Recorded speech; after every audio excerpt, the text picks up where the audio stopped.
देखो, इसे देखो, अरे काय की बड़ी पंडिताइन बन रही है। उस रात ने उनके जीवन में भक्ति का एक नया अध्याय जोड़ दिया। सभी से जय जिनेन। तो भाइयों और बहनों, लीजिए प्रस्तुत है टिकेत नगर की इस धरा पर अकलंक निकलंक देव का वह नाटक, जिसमें जिनेंद्र देव की भक्ति से समुचित देश को प्रकाशवान किया है। तो लीजिए प्रस्तुत है नाटक वीर अकलंक निकलंक।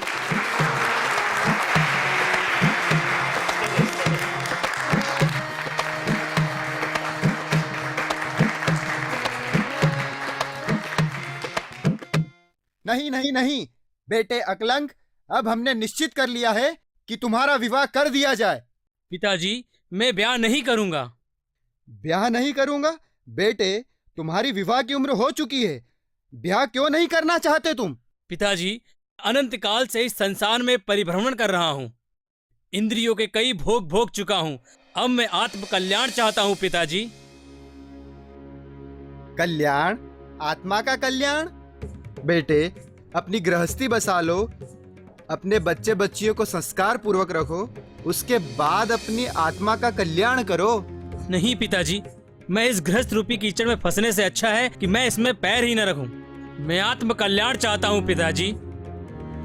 बेटा, मान जा, मान जा, तू मान जा। छोटी सी अवस्था, कैसे धारोगे दीक्षा? तुम क्या कर रहे हो अकलंक बेटा? मान जा, अभी न लो दीक्षा। अकलंक बेटा, मान जा, मान जा, मान जा। क्यों मानूं मैं किसी की बात, क्यों थामूं मैं किसी का हाथ? गृहस्थी है एक दलदल, दुख मिलता है पल पल, मुक्ति पद का है मुझे हाथ थामना। क्यों मानूं मैं किसी की बात?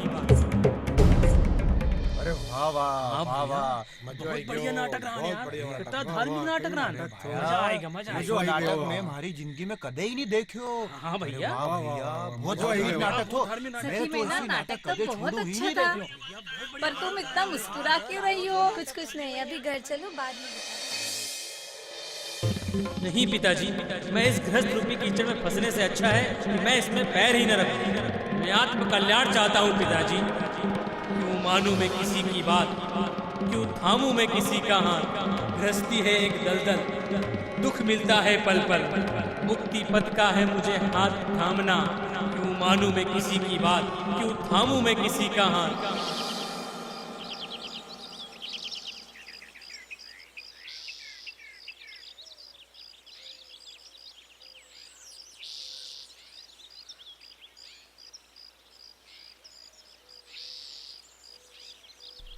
चल लीजिए।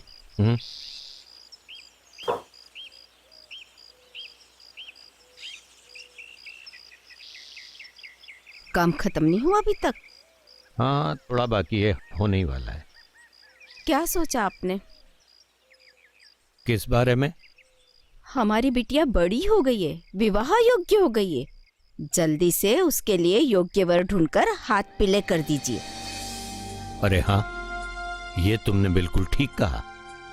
मैं कल से ही उसके लिए कोई योग्य वर ढूंढना शुरू कर देता हूं। सचमुच ये बात मेरे दिमाग में आई कैसे नहीं? समय निकलते देर कहाँ लगती है जी। बच्चियां तो देखते देखते बड़ी हो जाती है, नहीं? माँ, पिताजी, क्या हुआ? आप इतने चिंतित नजर आ रहे हैं। चिंता की कोई बात नहीं बेटिया, हम तो सोच रहे थे कि तुम्हारा विवाह कर दें। क्या विवाह? मेरा विवाह? माता जी, मुझे विवाह नहीं करना।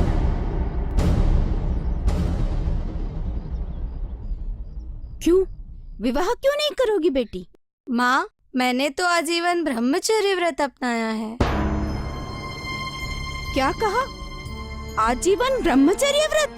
जी हाँ माँ, और मैं इसका निष्ठा से पालन करूंगी। देखो बिटिया, अभी तुम्हारी उम्र विवाह करने की है, व्रत लेने की नहीं। अभी तुम्हें अपनी गृहस्थी को रचाने के बारे में सोचना चाहिए। व्रत लेना है तो बाद में कभी ले लेना। पिताजी, क्यों मुझे इस कीचड़ में धकेल रहे हैं? मुझे तो अपनी आत्मा का कल्याण करना है, मुझे नहीं करना है कोई ब्याह व्याह। तुम चिंता मत करो, नादान है, उम्र के साथ साथ समझ जाएगी।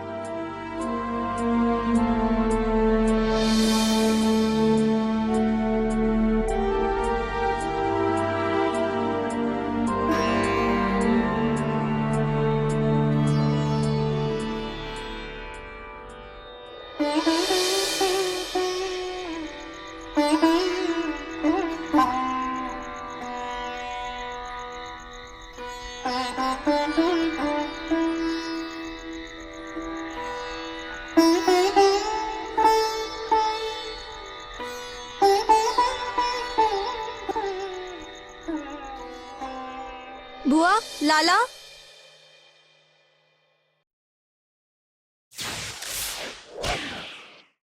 क्या हुआ बेटी, क्या हुआ?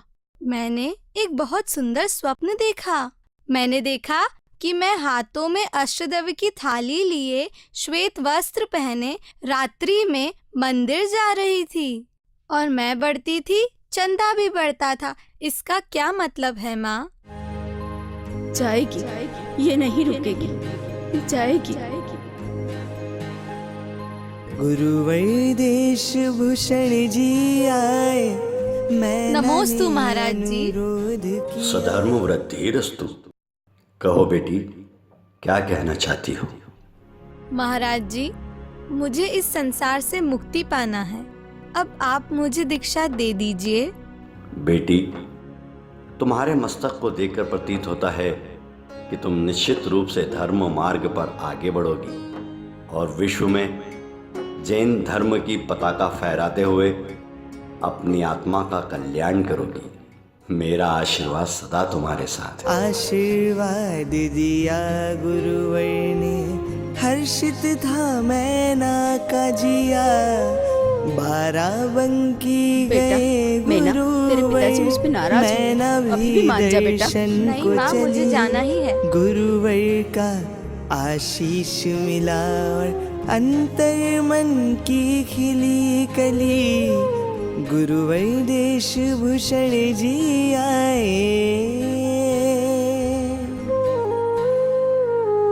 आप मुझे आशीर्वाद तो दीजिए। मैं भी ब्राह्मी सुंदरी जैसी आर्यका बनना चाहती हूँ, किंतु मेरे घर के लोग।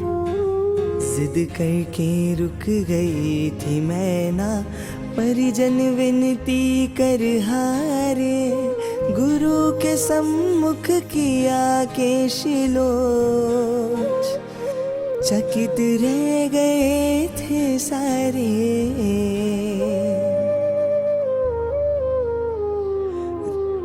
रोते बिलखते रहे पिताजी, किंतु ना मैना घर आई। बह रही अविरल अश्रु धारा, व्यथित थे माँ बहना भाई। गुरुवर देश भूषण जी आए।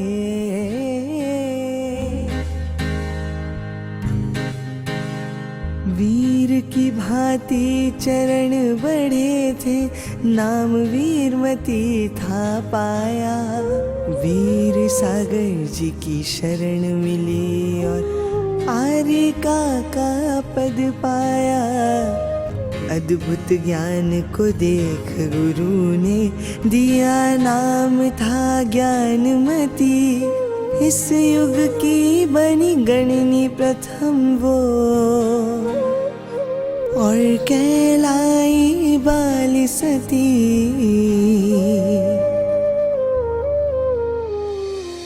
ये कौन है? कोई साधारण व्यक्तित्व, कोई देवी, कोई महादेवी? ये कोई साधारण व्यक्तित्व नहीं, ये कोई देवी नहीं और ये कोई महादेवी भी नहीं।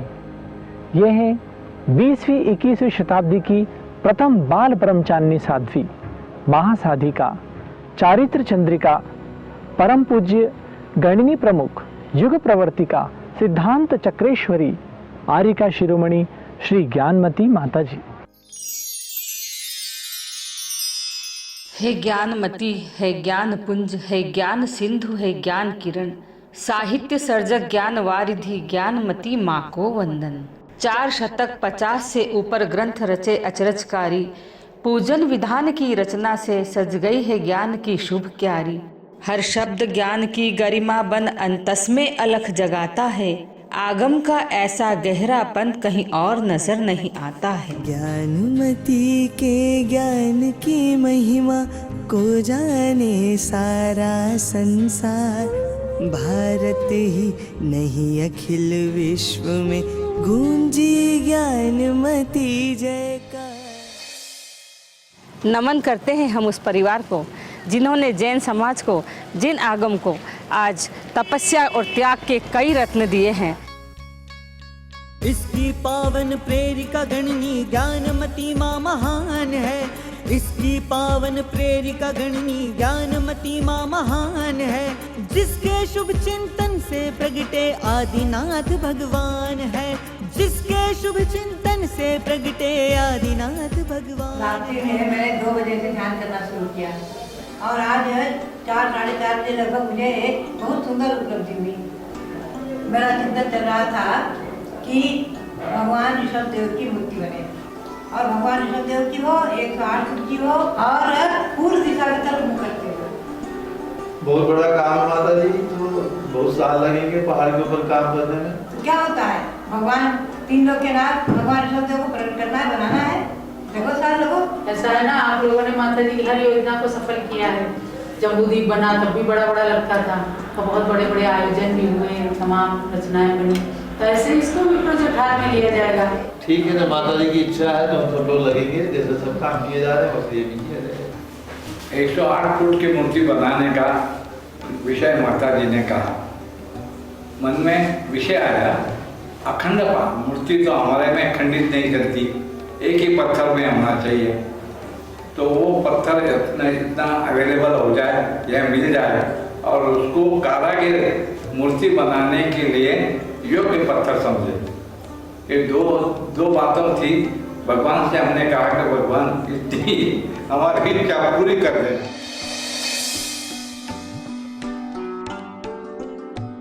जैन धर्म के पुराणों के अनुसार मूर्ति निर्माण की परंपरा प्राचीन काल से हजारों साल चली आ रही है। इस परंपरा के अंदर जो अंतिम तीर्थंकर भगवान महावीर हुए हैं, जिनको जन्म लिया लगभग 2600 वर्ष हुए हैं, क्योंकि ये पंचम काल के अंदर, कलयुग के अंदर और 21वीं शताब्दी के अंदर ऐसा महान प्रथम कार्य है कि अब तक सदियों में कभी सुना ही नहीं गया कि एक अखंड पाषाण में इतनी बड़ी मूर्ति बनी हो। तो इसका साकार होना हम सब के लिए भी गौरव की बात है कि हम आज इस काल में जन्मे। सबसे बड़ी बात है कि ऐसे युग में हम जन्मे हैं जब तिल तिल इंच इंच उठती और बनती हुई इस प्रतिमा को हमने देखा है, इसके हम साक्षी बने हैं और देख करके ऐसा लगता है कि देवों पुनीत कार्य, किसी मनुष्य के बस का नहीं। ये मूर्ति विश्व की सबसे बड़ी मूर्ति है और उनके परिवार से होने से मुझे भी इस कार्य में शुरुआत से जुड़ने का मौका मिला। परम पूज्य गणनी प्रमुख आर्यिका शिरोमणि ज्ञानमती माता जी के कर कमलों से यहाँ बड़ी मूर्ति का काम जोर से चल रहा है और जैसी जैसी मूर्ति बन रही है वैसी वैसी भक्तों के अंदर, हर गांव में, हर गली में और मंदिर के अंदर जोश आ रहा है। बंधुओं, पाषाण से भगवान बनाने की ये प्रक्रिया बड़ी महत्वपूर्ण होती है। गणनी प्रमुख श्री ज्ञानमती माता जी जो आज सरस्वती की प्रतिमूर्ति हैं, उनके लिए कई जन्मों में कई जन्म लेकर के इस पृथ्वी पर आऊं और उनके गुणगान करूं तो वो कम है। मूर्ति का काम आपके अंतिम चरण में चल रहा है। आप बताइए, हमको मूर्ति बहुत जल्दी चाहिए क्योंकि आज दिसंबर का महीना चल रहा है और 31 दिसंबर तक मूर्ति हमको तैयार चाहिए। हमें जी थोड़ा मुश्किल है लेकिन फिर भी हम कोशिश कर रहे हैं। दिसंबर 30-31 तक ये मूर्ति पूरा तैयार हो जाएगी, ऐसा अपना चतुराराम जो मूर्ति का चिप का कलाकार है उसने बोल दिया है। मैं कोई हालत में मूर्ति बना के दूंगा। हम लोग उनके साथ काम कर रहे हैं, सब लोग एक साथ जुड़ के काम कर रहे हैं, रात दिन काम कर रहे हैं। तो हमारा उम्मीद है कि पूरे काम 31 दिसंबर तक हो जाएगा। न भूतो न भविष्यति और जैन धर्म के आन बान शान, ऐसा कार्य हमें एक वरदान के रूप में माता जी ने दिया और जिसकी फलस्वरूप आज वर्ल्ड में 8वां अजूबा और वर्तमान का पहला अजूबा साकार हुआ। मां ऋषभ देव की इस प्रतिमा को आर्यिका श्री चंद्रामती माता जी के प्रेरणा से द स्टेच्यू ऑफ अहिंसा का नाम दिया है, अर्थात अहिंसा की प्रतिमूर्ति। ये पूरे विश्व में अहिंसा का संदेश देगी, क्योंकि जैन धर्म का जो मूल सिद्धांत है वो अहिंसा परमो धर्म है। इसलिए द स्टेच्यू ऑफ अहिंसा पूरे विश्व के लिए ये अहिंसा का संदेश देने वाली एकमात्र पूरे विश्व की इतनी बड़ी प्रतिमा ये हमारी है भगवान ऋषभदेव की। करणी प्रमुख श्री ज्ञानमती माता जी के आज 20 साल पहले जो उन्होंने स्वप्न देखा था वो साकार हुआ है। भगवान ऋषभदेव की 108 फुट की मूर्ति नागिन की पर्वत पर बन करके और तैयार हो गई है।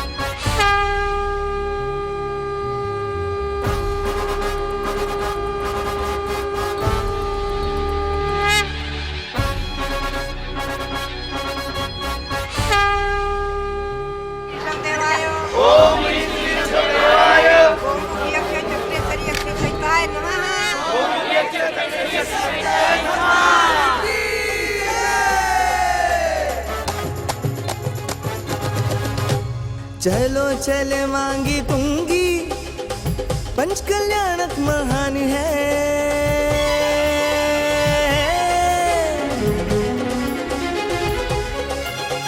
चलो चले मांगी तुंगी पंच कल्याणक महान है। महान है महान है। पर्वत के पाषाण में प्रगटे ऋषभदेव भगवान है। पर्वत के पाषाण में प्रगटे ऋषभदेव भगवान है। भगवान है भगवान है।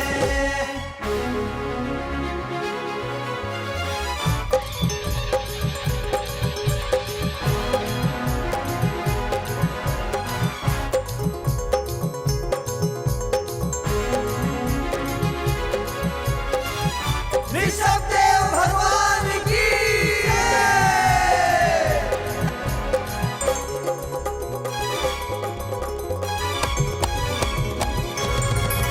महाराष्ट्र का गौरव है ये, है सिद्ध क्षेत्र कहलाता।